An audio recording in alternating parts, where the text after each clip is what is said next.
Today on Blue 58, we try something new by bringing an old friend back to the show. Let's dive right in.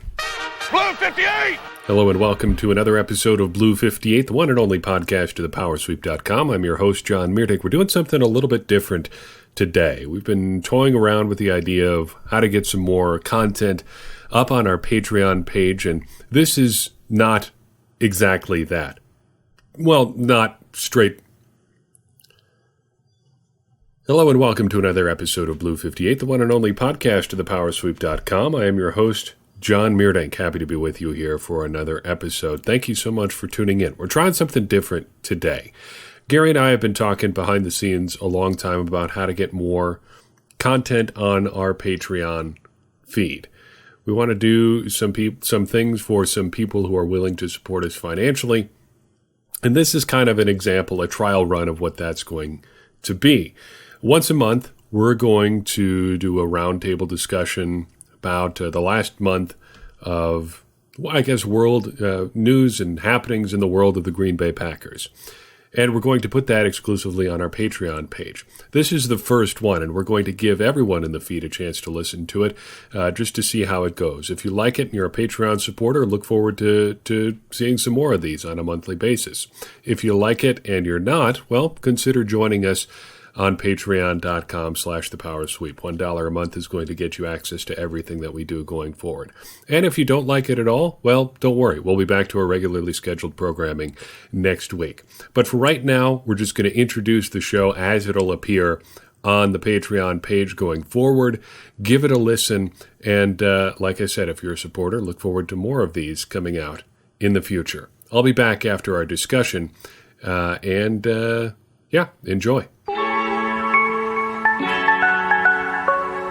Hello, and thanks for tuning in to whatever this show is going to ultimately be called. I don't know if we'll have a name for this, but you know who I am. I'm your host, Jon Meerdink, joining you on the first ever Patreon-specific show for thepowersweep.com. We'd like to do this on a monthly basis to give you a little bit of something extra for your generous support to the things that we do here. And the goal of the show is basically going to be taking a month-by-month look at what's going on with the Packers. So we'll take a little bit longer look back at the last month in this particular episode because there is a lot to cover. We've got free agency, the offseason as a whole, the draft, even a new coach. So there's a lot of stuff to cover. And the good news is I don't have to do it myself because joining me here, as you will each and every month, from here on, is Gary Zillevy. You may remember him from his work previously on Blue 58 and from his articles at thepowersweep.com. Gary, thanks for joining me. How you doing? Jon, it's great to be here, and it's a great day to be great. It is a great day to be great, and let's not beat around the bush any longer. Let's talk some Packers football. It's been a long offseason so far. There's a lot of stuff going on. There's a lot of stuff still to come. But outside of the draft so far, and we'll get to that in a second, what has been your favorite move the Packers have made this offseason? For me, it's the offensive scheme change. I think the fun thing, I've been getting into Madden lately. They had a sale on Xbox. It's $10. And it's a terrible game this year, but I've been messing around with the playbooks, and after 13 years of Mike McCarthy, it's pretty exciting to mess around with Sean McVay and Kyle Shanahan's playbook in Madden and see the kind of things that they're doing. I think the Packers are really in a good position given their personnel on offense and given the brain of Aaron Rodgers and the arm strength and the talent that he has. I'm excited to see what he does in Matt LaFleur and Nathaniel Hackett's system. And sure, we could say the free agent stuff. We could say, the changeover in the coaching staff as a whole. But if I was going to hone in on one specific point, it'd be the offensive scheme. Well, if nothing else, it's going to look different, which is going to be fun. I've been seeing a lot of GIFs and stuff from people on social media talking about some of the things that we could see pop up in the Packers offense. So I think you're definitely onto something there. What is it about this offense being different that you look forward to seeing? So I think that one of the items the Packers have gotten away from on offense in recent years has been the quick decision, quick read. There was a concept that Bill Walsh had when he first established the West Coast offense that you really just had to focus on getting 4 yards and let the playmakers make the plays after that. And especially this past season, it felt like the Packers weren't content with getting 4 yards and that they wanted to get more each and every time. And that can work out great if you have superior players, but in the parity of the NFL, you don't always have that. I'm really excited to see an offense that goes ahead and takes what the defense gives you instead of trying to go out there and hit the big play, once every 5 plays. I think that'll be interesting to see, especially as Matt LaFleur has talked about scheming up some of those big plays rather than trying to force them. I think there's a difference between those two things. As far as what I think the most exciting move of the offseason has been, I really like the Adrian Amos signing. I know I've harped on pass rush for the past couple of years, and the Packers certainly have needed edge rushers, but getting a guy who is proven and reliable in the deepest part of the secondary just seems, I don't know, it just seems like a big relief. It seems like so long since the Packers have had somebody dependable on the back end. I think all the way back to 2009 and 2010 when they had Nick Collins back there, and you just knew that he was going to get things taken care of on the back end. Now, or at least the past couple of years, things have been completely different along those lines. You really haven't known what's going to happen back there. I think back to the Washington game where they just got beat again and again, going deep. Man, I just don't see that happening this year with having more assignment sure guys back there. And Darnell Savage plays into that a little bit. But Adrian Amos is one of the most exciting parts of the offseason for me. I like that, John. And I think what's really cool about that is not only are you getting Adrian Amos, a dependable player, but you're also taking him from your rival. And that's really the best part about the signing, in my opinion. Yeah, I think so too. And we'll get to see, another part of that play out with how Clinton Dix heading to Chicago. Turning to the draft, though, there's part of that talking about safeties that plays into the draft there with Darnell Savage. We've known for, I guess, exactly a year that the Packers are going to make 2 first-round picks, but we didn't know exactly where those were going to play out.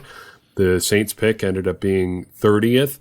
But the Packers didn't sit there. They ended up taking Rashan Gary at 12th and Darnell Savage at 21st, trading up with the Seahawks to make that selection.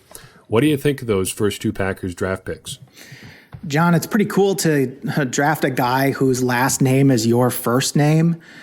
So if you're looking at a potential jersey buy for me in the near future, I think you've got your guy right there. I like Rashan Gary, if nothing else, because of his name. Now, pass rusher is a bit like a home run hitter in baseball. And, in that sense, I mean, a guy gets 10, 15 sacks in a 500, 600 snaps of a football game, a football season. That guy's going to be a star. He's going to be a really dependable player. Heck, it got Nick Perry all the money in the world that he got for having a 10, 15 sack season in that amount of snaps. For Rashan Gary, I think the evaluation on my end is, can he develop a second move? And that's really the question that all pass rushers have coming into the NFL. When you're in college, if you have a superior move, Rashan Gary's is a bull rush where he's just gonna be stronger than you. He's gonna push you back. He's gonna move around you because he can get his pads lower than you. In that sense, can he develop something else where an NFL guy can handle that strength? Can he use his arms, use his hands to get around a guy? And surely the Packers think that because he's their 13th overall pick.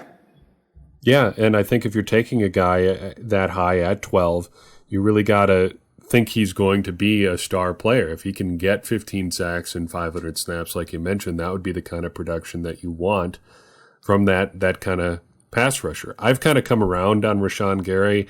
He was somebody I wanted the Packers to stay away from coming into the draft.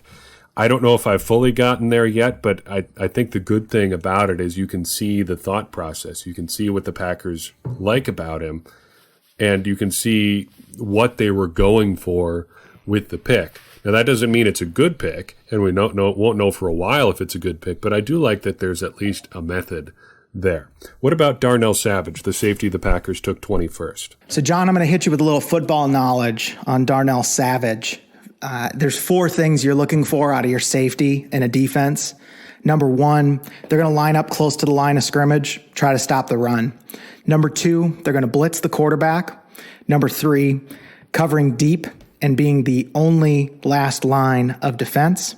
And number 4, they're going to cover half the field with the other safety and help the cornerbacks cover either a top flight wide receiver, a guy like Julio Jones, or a receiver who's gotten past the coverage. And I think it's been a while since we've had a safety on the Packers who can do all 4 of those at a high level. Certainly the most recent, as you said earlier, Nick Collins, maybe Darren Sharper at his peak for a year. But otherwise, LeRoy Butler in the 90s would be the last safety who did it over a sustained period of time. So it would be quite an asset to the Packers defense if Darnell Savage can do those 4 things and do them at a very high level for the Packers. Because the more of those 4 that you do, the less often you get to come off the field. And in Mike Pettine's defense, their versatility, and certainly Brian Gutekunst's emphasis on versatility, is what's going to make them, a top defense in the NFL this year. Now, if there is a weakness about Savage, it's certainly his size. He's a smaller guy, a bit more in the Earl Thomas mold from a height-weight perspective. And that's going to hurt him defending the run game. So the first thing that we talked about a safety having to do. But of the 4 qualities, I think the defending the run game one is the one where the Packers probably are the best prepared to handle a weakness at safety. I think certainly Adrian Amos, in the games that I've seen him play, does that a little bit better. So all in all, I like what I've seen from Savage. It'll be exciting to get him on the field. And is there really a better football name than Savage for a back of a jersey? It's awesome. I love it. Well, I mean, I think you had one earlier, and Gary on the back of the jersey. I wasn't going to say anything, but you're right. Yeah, it's a better fit for you for sure, Gary. But Savage, I know that's pretty hard to beat. I'm interested to see if he goes with the full Savage Jr. or not, because I don't think the Packers have had a nameplate quite like that. Although Gerhard de Beers last year was pretty unique. I don't have a lot to add on what you said about Savage. I think that you're right on the money with the 4 things that a safety needs to do, and the Packers haven't really had a guy that can do all 4 of those things at a high level in a while. Even Micah Hyde, who has gone on to be an all-pro safety, was not the athlete that Darnell Savage was, and he didn't really get an opportunity to do a lot of safety things in Green Bay. And among the safeties that have really played that kind of deep safety role, which is what I think they're going to have Savage doing, with Amos playing a little bit more of the box safety type role, they haven't had an athlete like this back there since Nick Collins. I mean, Clinton Dix was pitched as that center fielder type safety, but he was not a high-end speed, explosiveness type guy. Morgan Burnett, though he was more of the box safety type, didn't have that speed either.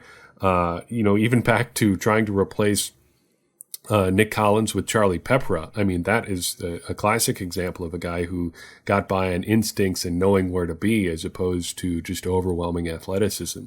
Savage is an entirely different player, and that's going to be fun to have in the back half of the defense. That's the first round. What's your favorite pick from rounds 2 through 7? So I'm going to stick pretty to script here and say Elton Jenkins, the offensive lineman out of Mississippi State. It's a pretty easy pick here for me. It's a little cheating because he was the next pick of the Packers after Savage and Gary. But regardless of where they took him in the draft, I think what is appealing about Jenkins is the connection Luke Getsy, the Packers quarterback coach, has with Jenkins. So Getsy spent the last 2 years in Mississippi State as the quarterback's coach and then offensive coordinator, and was able to see Jenkins play at a variety of positions on the offensive line in his tenure with the Bulldogs. I think that it's really a testament to Jenkins as a player that his offensive coordinator from college goes to the pros and then, advocates for him enough that, the team that hires him brings brings Jenkins in along with him. Certainly, the coaching staff wants their guys. So seeing Jenkins come in makes it feel like the Packers, probably more than any of their other draft picks, have a pretty good idea of what they're getting in Elgton Jenkins. Yeah, that's a really good observation and something that I've thought of a lot since Luke Getsy, or since he was the pick, that Luke Getsy connection. I think that's really interesting. And I'm also, kind of on a related note, interested to see what Getsy brings to the quarterback's room in Green Bay. But that's a different conversation for another day. Are you at all concerned about the Packers moving Jenkins from center to guard? I think that when I was reading on Jenkins over his career at Mississippi State, the one component that coaches and the beat writers who covered the SEC in Mississippi State talked about was his versatility and his intelligence. And at the offensive line position, it seemed like Mississippi State played him at center because that's where they needed him. And he was just the foot soldier that, all right, that's where they're going to play me. He did play left tackle earlier in his career, which would fit the mold of the Packers taking those, big offensive tackles in college and moving them inside. I don't have a read on whether, it's going to be a big concern to move him to guard. My gut feeling says it really won't be. And, something that you mentioned, John, on an earlier podcast of Blue 58 was, Corey Linsley's time here is numbered. He's got a pretty high cap number, and the Packers have shown that, in this Russ Ball, Brian Gutekunst era, they're not going to be afraid to move on from a veteran and not offer him a third contract. It's not outside the realm of possibility. I'm not saying the Packers are going to move on from Corey Linsley this year, but it certainly has to be a consideration. The cap number is getting pretty big there, and he's getting towards that unfortunate number that I just passed here not too long ago, age 30. So I guess, if my time in the NFL has come to an end at 30 as well, I mean, who knows what it means for Corey Linsley. I mean, I certainly had less wear and tear on my body than he did, and I didn't get offered another contract. So if there is one position in the NFL where longevity can be a thing for the offensive line, it is center. Jeff Saturday, I mean, the guy was a cardboard cutout of himself in the year with the Packers, but he was 35, 36 I think at the end of his career. Maybe even older than that off the top of my head. I think he might have been 37, but it's a good example. I think you can get by. They talk about moving from tackle to guard and getting put in the phone box. You just don't have to operate in as much space. I think center does have a component of that there. I'm going to switch to the offensive side or the defensive side of the ball for my guy that I like from rounds 2 through 7. And versatility is the theme here too.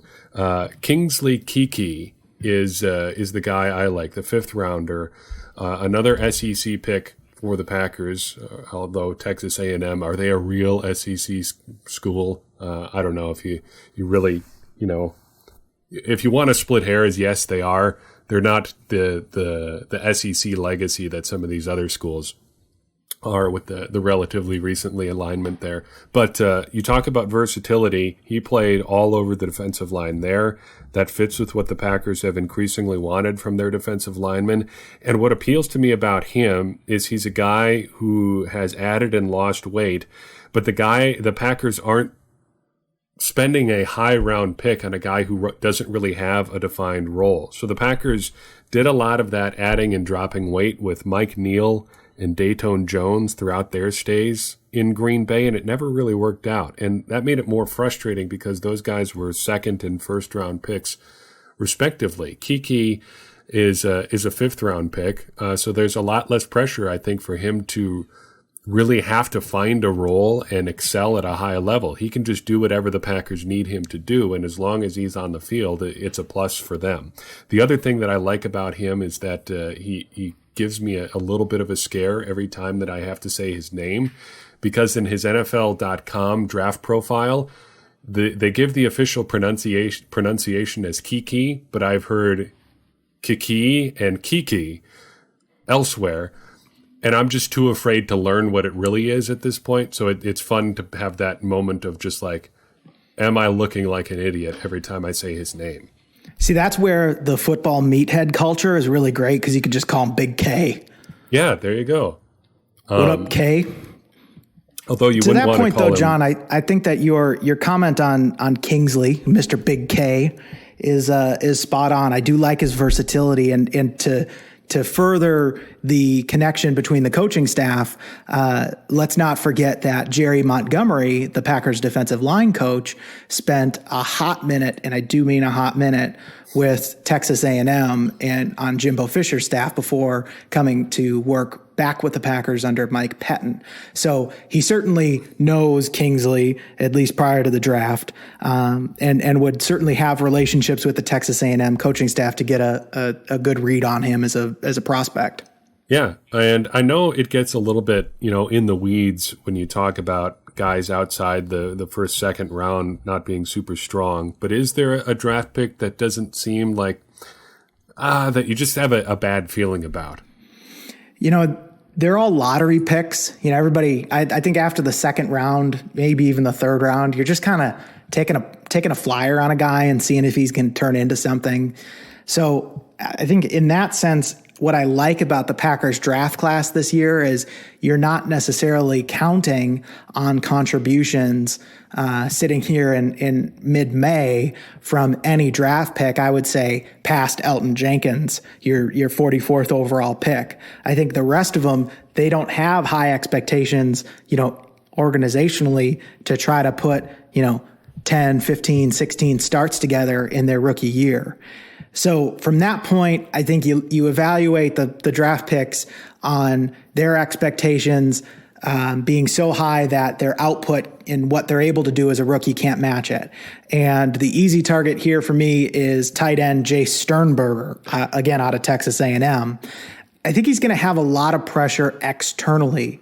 Certainly the Packers have played the Band-Aid game with tight end in free agency with Jared Cook, with Martellus Bennett, with Jimmy Graham, with Lance Kendricks to a smaller degree, and Mercedes Lewis.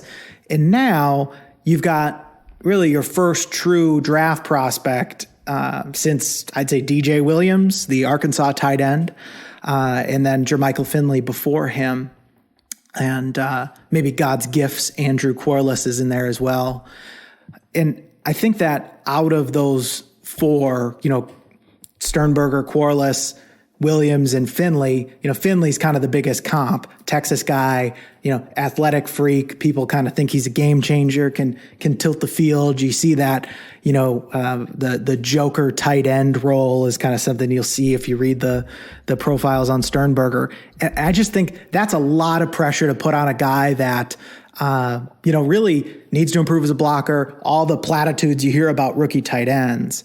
So it might be difficult for Packer fans and for those of us out there to, watch Sternberger probably contribute maybe as much as Robert Tonyan did this past year.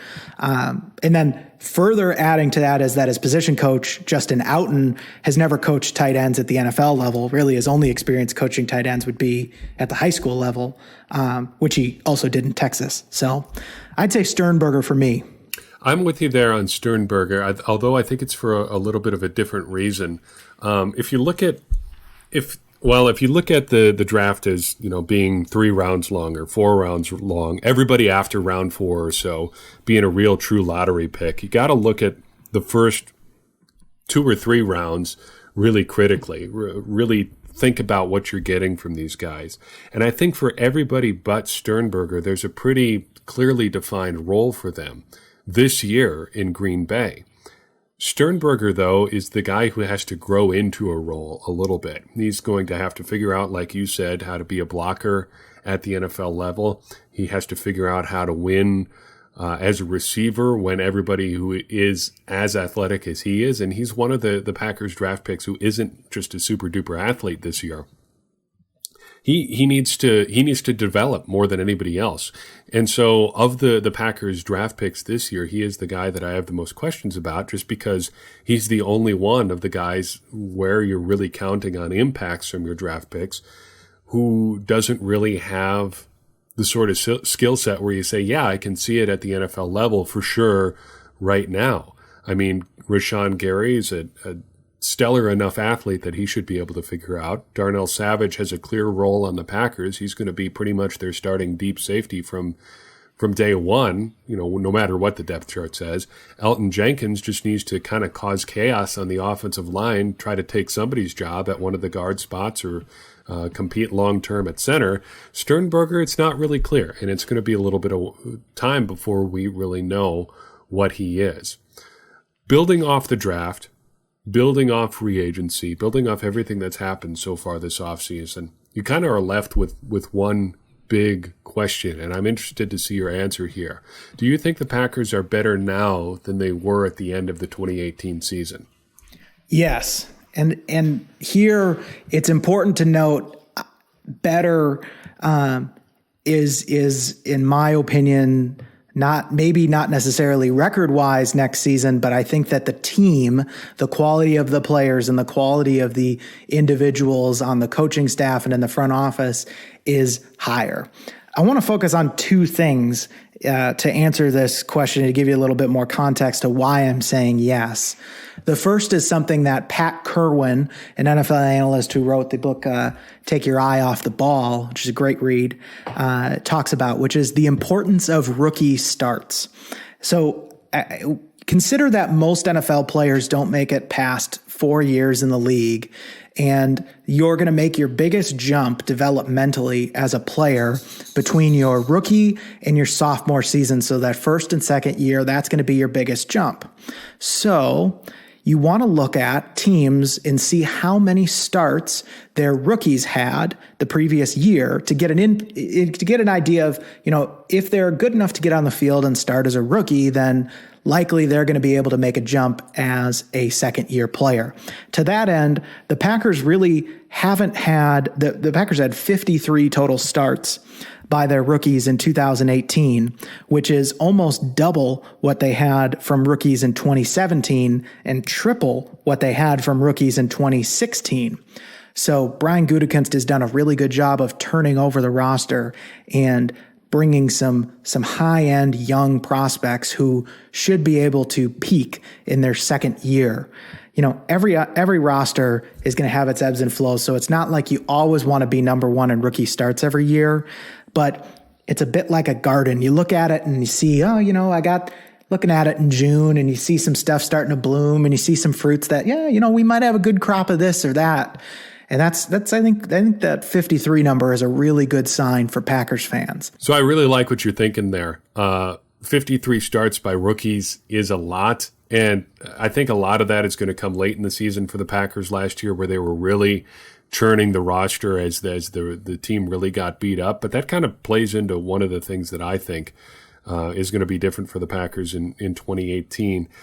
Just getting healthy at some key spots. Aaron Rodgers dealt with the knee injury all of last year that we've since learned was probably more severe than I think we originally fully comprehended. Just getting him back to being relatively healthy is going to be a great thing for the Packers. I mean, the last 16 games that Aaron Rodgers played while fully healthy, from like middle of 2016 through when he broke his collarbone in 2017, that 16-game span or so was about as good production-wise as his MVP season in 2011. He was that good during that stretch. If Rodgers can be like 85% of that, 80% of that heading into 2018, they'll be in great shape.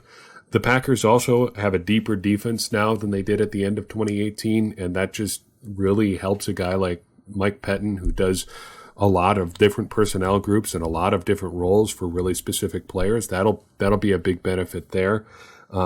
Adding pieces to that defense that was already making strides, and then just having a coaching staff that's better positioned to take advantage of the skill players that they have on offense. Even though they didn't add a ton on offense, I think adding a staff that is equipped to really take advantage of the guys that they have there is going to be a big boost heading into 2018. So, John, to that point, I think one of the big talking points I've heard is the lack of new weapons for Aaron Rodgers and Matt LaFleur. And I think if there's a rightful criticism, it's that Sternberger is the only real addition to the Packers on offense that could make a contribution on the field. Is it a problem to you that the Packers don't have any first round or second round kind of high end talent that's, I guess, undeveloped? Well, this dovetails really nicely with the last question that I wanted us to talk about today. An area of concern that we still have with the Packers right now, and I think for me that area of concern would be wide receiver. Now I know they did add the 3 rookies last year, and I know that they're going to get probably a better version of Jake Kumerow this year and a better version of Jamon Moore, but they really do need significant growth from that wide receiver group and really their pass catchers as a whole if you want to group tight ends in there.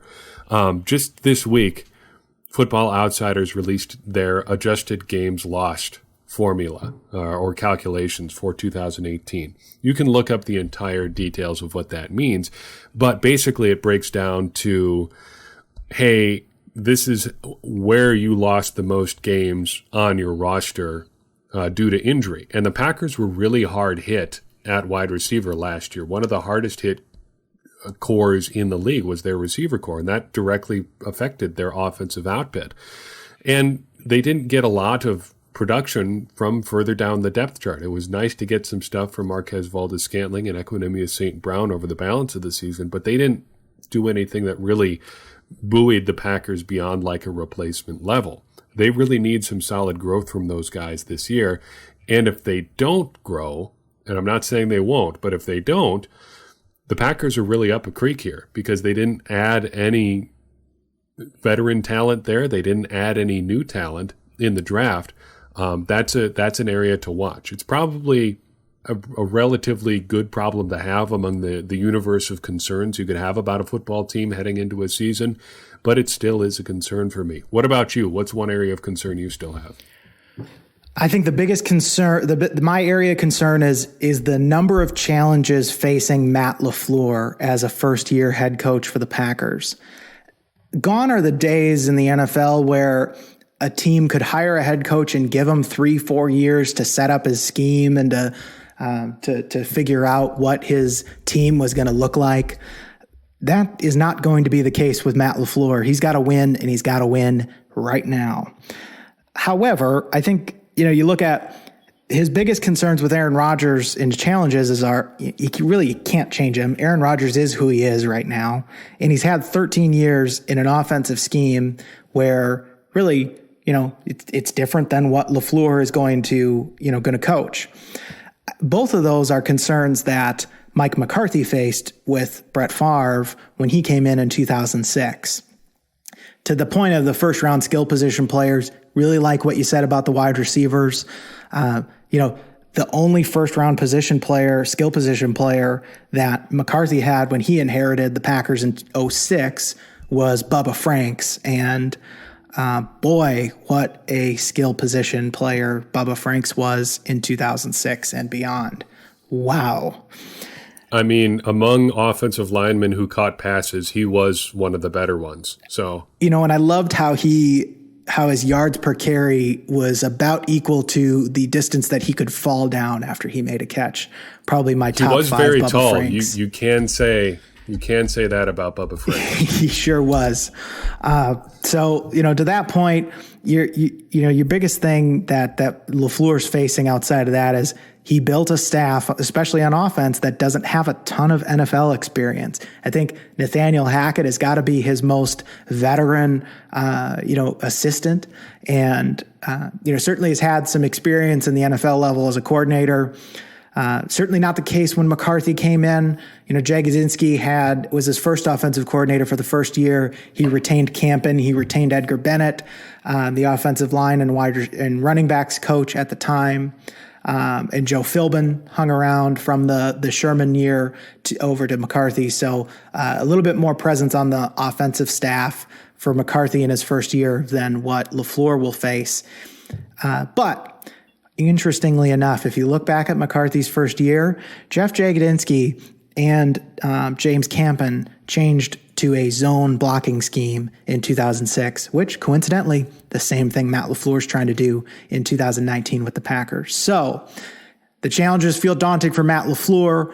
However, they are things that the Packers underwent with Mike McCarthy, and we saw that within 2 years, they were a very bad Brett Favre interception away from going to the Super Bowl.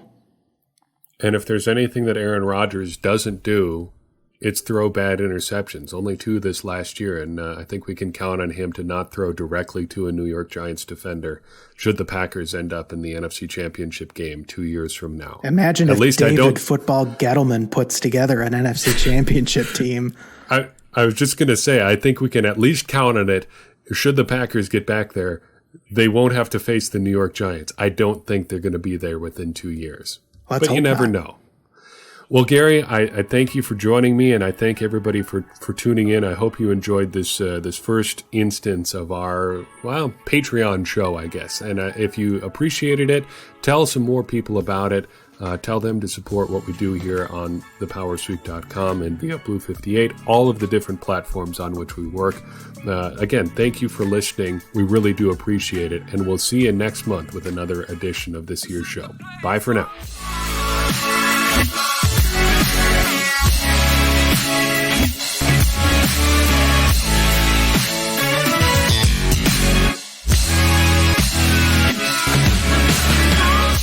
Hello again, host Jon Meerdink here. Hope you liked what you heard there. If you did, you can find more of it again on a monthly basis at patreon.com/thepowersweep. Really hope you'll consider supporting us, and we'll look to do more things like this to really enhance the value of your contribution there. Again, thank you as always for listening, for rating, reviewing, subscribing, all of those things. Each of them is the best way to support the show. It helps more people find the things that we do here on Blue 58, and it means a lot to us that you do so. If you do want to support us and get access to things like the show that you just heard, head to patreon.com/thepowersweep or buy one of our fine t-shirts or sweatshirts at teespring.com. Click the store link to get to the Power Sweep exclusive store on teespring.com. And if you just want to support us by making contact, you're free to do that as well. Reach out via Facebook, via Twitter, via email at thepowersweep1959@gmail.com. As I always say, every bit of feedback you give us helps us further our mission of making everybody smarter Packers fans. And as I always say, smarter Packers fans are better Packers fans. And better Packers fans are what we all want to be. I'm your host, Jon Meerdink. We'll see you next time on Blue 58.